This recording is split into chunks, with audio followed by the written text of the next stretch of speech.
یاد روزگاری شیرین، خاطرات عشق دیری، یاد بوسای گرمت سان لبان نمکی. یاد روزگاری شیرین،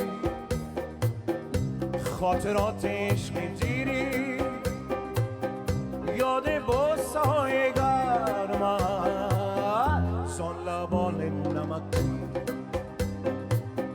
یاد روزگار شیرین.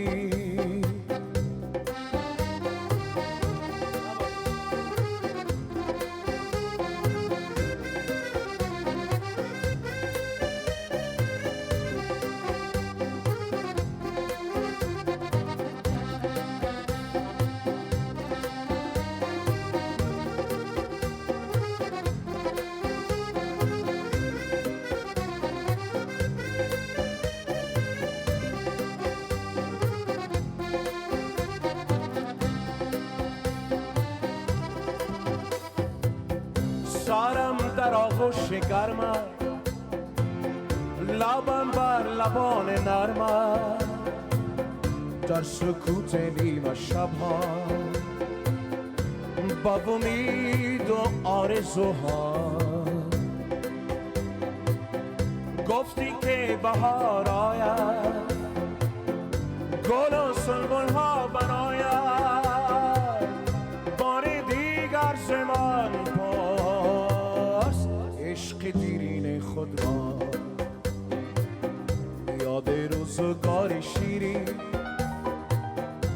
خاطرات عشق دیری، یاد بوسای گرمت سان لبان نمکی. یاد روزگار شیرین.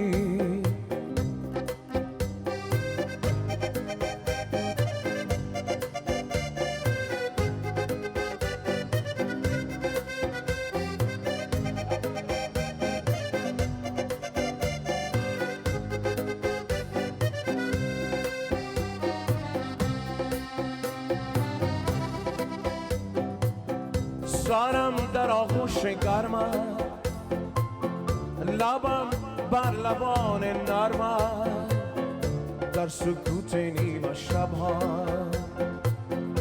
با امید و آرزوها. گفتی که بهار آید،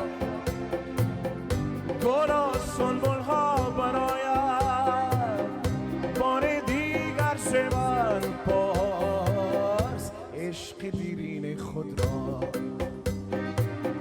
یاد روزگار شیرین، خاطرات عشق دیری، یاد بوسای گرمت سان لبان نمکی.